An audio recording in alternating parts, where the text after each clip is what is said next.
কলার টিকাই এবং মাছের ডিম দিয়ে কিন্তু লাউয়ের তরকারি অসম্ভব একটা মজার রেসিপি, যেটা নানি দাদির থেকে শেখা। এটা কিন্তু অনেকেই পারে না তো রান্না করতে।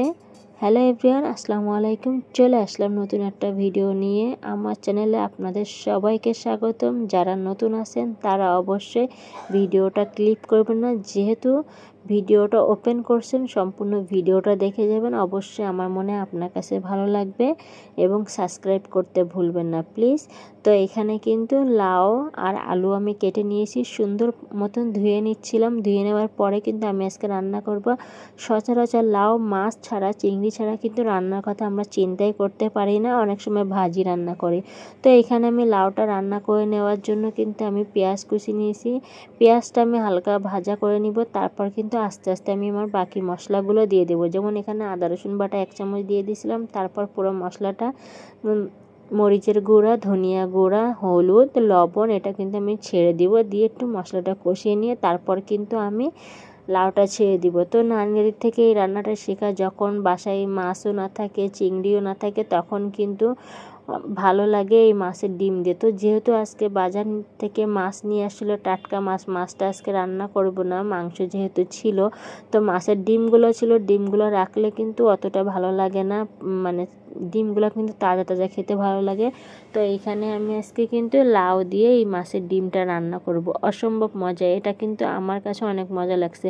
অনেকে কিন্তু মাছের ডিমগুলো ভেজে খায়, অনেকে কিন্তু তরকারিতেও দেয়, মাছ ঝোলে দিয়ে দেয়। তো আমি আজকে লাউ দিয়ে ট্রাই করব। যেহেতু চিংড়িও ছিল, বাসার টাইম ছিল না, এদিকে রান্না করতেছিলাম, ওদিকে বাবু কান্নাকাটি করতেছিল, এই জন্য শর্টকাটের ভিতরে কিন্তু এই রাস্তাটা অবলম্বন করলাম। তো দেখে নিলেন পুরো রান্নাটার জন্য কিন্তু আমি মশলা কষিয়ে আমি লাউটা ছেড়ে দিলাম। ছেড়ে দেওয়ার পরে একটু কষিয়ে নিয়ে তারপর কিছুক্ষণ ঢেকে দেওয়ার পরে কিন্তু লাউ থেকে পানি বেরোয়, কারণ লাউ একটা পানি জাতীয় ফল, যেটা খেলে শরীর ঠান্ডা থাকে এবং আপনার কোনো গ্যাস্ট্রিকের সমস্যা, কোনো সমস্যা কিন্তু এটা থেকে হয় না। সচরাচর এই তরকারিটা সবাই পছন্দ করে এবং সবাই খেতে পারে। বাসার যদি কোনো রুগী থেকে থাকে তার জন্য কিন্তু লাউটা অনেক উপকারী। তো গ্রামের দিকে কিন্তু শীতকালের দিকে লাউ খায় না, কারণ লাউ খাইলে নাকি শীতে ঠান্ডা লাগে, এই জন্য কিন্তু গ্রামের দিকে লাউটা খায় না। কিন্তু ঢাকাতে কিন্তু সবসময় লাউটা পাওয়া যায় এবং সবাই খায় কম বেশি।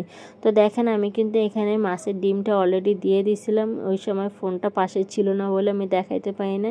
তো আমার কিন্তু দেখে বুঝতে পারতেছেন দানা দানা মতন মাছের ডিমের মতন কিন্তু লাউয়ে আছে। তো এইখানে আমি আবার টমেটো দিয়ে দিলাম, টমেটো আছে আর টমেটো দিব না, এটা কি কখনো হয়? তো টমেটো দিয়ে কিন্তু আমি কষিয়ে নিয়ে পুরোপুরি ঝোল দিয়ে দিব। তো এই নানিদের থেকে এই রেসিপিটা অনেকটাই ভালো লাগে, মজা লাগে, খেয়েও কিন্তু বাসার সবাই মজা লাগছে। আর আমার পিচ্চিটা কিন্তু খেয়ে নিছিল। তো আমার ভিডিও যে যেখান থেকে দেখতেছেন অবশ্যই ভালো লাগলে কিন্তু লাইক, কমেন্ট, শেয়ার করে পাশে থাকবেন। আপনাদের একটা কমেন্টে কিন্তু আমি প্রতিদিনের উদ্যোগ খুঁজে পাই নতুন আর একটা রান্নার ভিডিও দেওয়ার জন্য। তাই আমরা যারা রান্নার ভিডিওর ব্লগ বানাই ফেস না দেখে, তাদের কিন্তু অনেক স্ট্রাগল করে তারপর এই জায়গায় পৌঁছাতে হয়। তো আপনারা যদি সাহায্য করেন, সমস্ত ভিডিওতে দেখেন, তো একটা পারিবারিক ডেলি ব্লগ দিবেন। সাথে কিন্তু আমি আবার এইখানে নিয়ে নিয়েছিলাম আমার স্পেশাল রেসিপি, যেটা কাঁচকলার টিকিয়া। তো আমি এখানে কিন্তু সমস্ত মশলাটা রেখে দিয়েছিলাম, আমি ডিপ ফ্রিজে রেখে দিয়েছিলাম। হঠাৎ মনে পড়লো যে এটাও আছে, তাহলে এটাও করে দেয়। তো এখানে ডিম নিয়ে সমস্ত মশলা দিয়ে কিন্তু একটা ডিম বেসন দিয়ে আমি চটকায় নিয়ে ভালো মতন মিশিয়ে নেওয়ার পরে কিন্তু আমি ভেজে নিয়েছিলাম, যেটা সবাই পছন্দ করে। বাচ্চারাও বুঝতে পারে না, এখন কিন্তু বাচ্চারাও বায়না করে আম্মু কলার টিকিয়াটা, আগে জানতো না এখন জানে। তা আল্লাহ হাফেজ, ভালো থাকবেন সবাই, যে যেখান থেকে দেখতেছেন সাথে থাকবেন।